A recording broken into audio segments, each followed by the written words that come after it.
So, um, one of the things I've seen Lions fans talk about online in real life, talking to them, is they say our defense sucks, especially our secondary. Like it's awful.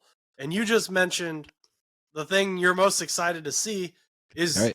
some guys in your secondary. And obviously, I think all Lions fans would agree when they're saying their secondary sucks. They're not talking about Brian Branch. They're Oh talking yeah, about yeah. He's a dog. everyone else. And I've seen people calling for your guys' defensive coordinator, Aaron Glenn, to be fired, which I thought was really funny because the NFLPA just voted him the best defensive coordinator. So Right. but I don't think Yeah. anyone would say you guys are the best defense. Does your defense concern you going into the playoffs, going against potentially the San Francisco 49ers, the Philadelphia Eagles offense that has not been the problem? The Eagles' problem has also been their defense. So, Right. is this going to be a point where we see the old defense wins championships mantra come true? So I encourage anybody out there, if they're watching this at the right time, to just go look up the Lions defense statistics, right? Look at the yards per carry, yards per game, do the same thing for pass defense, completion percentage, touchdowns, interceptions, pressure rate, and compare that to the last 5 NFC championship teams, right? And you start to look at it and you're like, man, the Lions are pretty comparable in a lot of these spots, especially the 2020 Buccaneers. They're almost the exact same across the board statistically to what the Buccaneers did when they won the NFC in 2020. And it's crazy because the number, hey, look, it's crazy, but hang with me. Okay, go ahead. Say what you got to say. Tom Brady? Oh, no, he don't need to be Tom Brady because it's a regular. I get what you're saying. I hear you there. Right. It's different in the playoffs. Like, for example, like a lot of these teams, like, a lot of it comes back to turnover battle, right? And then you get into the playoffs and a team that was struggling in a turnover battle, all of a sudden is much better there and it changes everything. Like if you look at our losses, it's usually we lose the turnover battle. So it's kind of like that, I guess, for defense too, because you can be really good against the run, then play a team that's really good at rushing the football, and you get blown off the ball. And it's like, yeah, your stats for the season look good, but that team got you as a bad matchup for you and they ran all over you. So the real thing for me is this. When I look at this defense, I get what you're saying. I hear it all the time too. So I try to give Glenn some love. My biggest issue with Glenn at times is we talked about having the trust in your players. I think it trickles down to he believes in his coaches so much that the coaches believe in the players, where to me, and I know I've said this before, I think Aaron Glenn gets overly confident in what his players can handle. So he'll put them in spots where I'm like, let's just maybe not do that. It was great examples, but like when Crystal Olave is one-on-one with Jacobs, I love me some Jerry Jacobs. But at the same time, be like, all right, I'm putting safety up over top. I like Jerry Jacobs, but I'm putting safety up. I'm not leaving him one-on-one. We leave him one-on-one, they score a touchdown. So there's spots like that where I'm like, all right, we're maybe just trusting a little bit too much of what's here. However, my biggest concern with the defense is really the linebacker position, because I know what I'm going to get out of Alex Anzalone, and I think we've seen growth from a lot of the linebackers as we continue here towards the end of the season, but it's about those guys being caught up in the mix. Our 2 biggest losses really this season, Baltimore blown out in that game. You had Jack Campbell playing on line of scrimmage. You had multiple breakdowns between those guys where guys were just left uncovered. And I thought that's what got us in that game is, man, we were just breaking down in the second level, and Baltimore just attacked that. So, and I think maybe you could say the same thing about Seattle in some spots too. That's the biggest concern, but I think we've seen growth there. So it's about the fact is you don't really have a lot of these spots. We have guys coming, right? Aleem McNeil's coming. We know he's going to help us. We can already get pressure on the edge. We know Aleem McNeil's coming. He's going to help us. But at linebacker, there's no one that's going to come in and make you better. You have what you have. These guys just need to grow up fast, and that's like a rookie. And at the same time, Jalen Babin's add a little bit there. But outside of that, like, I hear it. The statistics are good, actually pretty darn good on the season. And I think because Vilder, a guy like that, doesn't have a big name.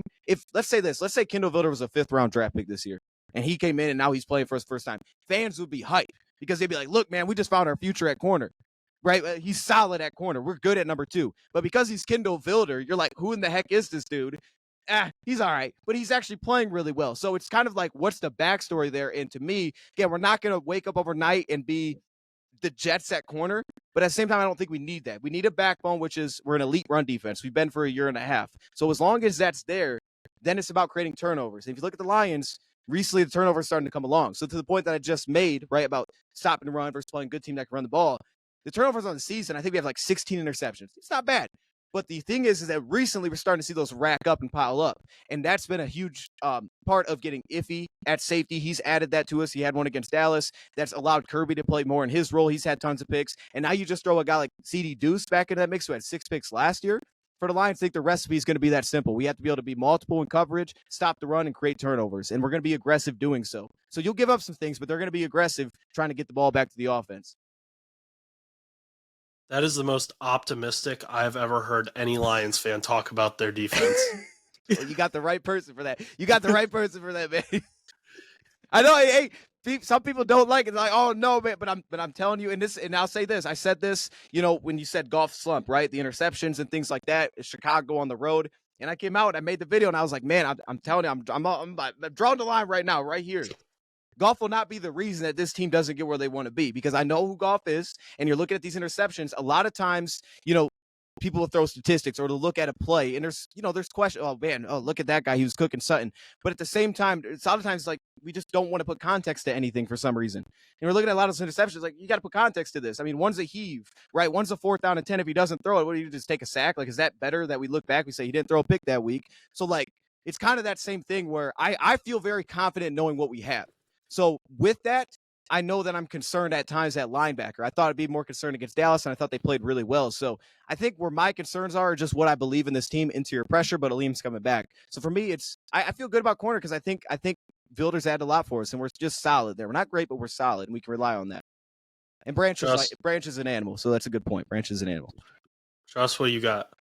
There you go. You got anything? No, I mean, I felt like it was, like you said, a very optimistic take on the entire Lions defense. Because like I said, very similar to Josh, a lot of Lions fans have been, kind of crapping on the idea of, the Lions needing a better secondary and whatnot. And I personally, don't see the Lions defense as the biggest issue at all. I feel like you guys have a really solid team.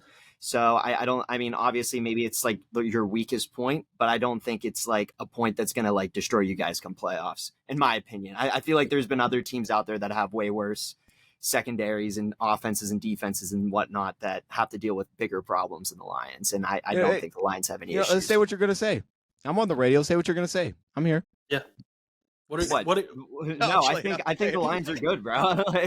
I don't know if you've seen that tape. Okay. I think he was caught off guard. Did you see that? Have you seen that, the Dan Campbell on the radio show? Yeah. Oh, okay, so you knew what I was doing. You knew what I was doing. All right. You pulled that on me, but it took me like 2 seconds for it to click, and I was like, bro, like no. For the people listening on Spotify, the fear in Chus's eyes when Dion said that for a second was so like this guy. I just made this guy so mad. He's never coming back. Because like I said, I'm a big Lions supporter. They helped me win my fantasy football championship and beat Josh actually. So beautiful. Okay. You just had to. Yeah, I mean, I had to throw that in there. I mean, Amon-Ra, Laporta, and David Montgomery, you can't beat that. So yes. Thanks for watching that video, guys. If you want to check out a most recent full episode of No Buts About It, that's going to be right over here. Yeah, right there. Check that out. And if you just want to see more short clips, we're going to have one right over here for you to watch. Check out No Buts About It on Spotify, Apple Podcasts, anywhere you listen to podcasts, so you can listen to us on the go. Once again, have a great day and go do something nice for someone.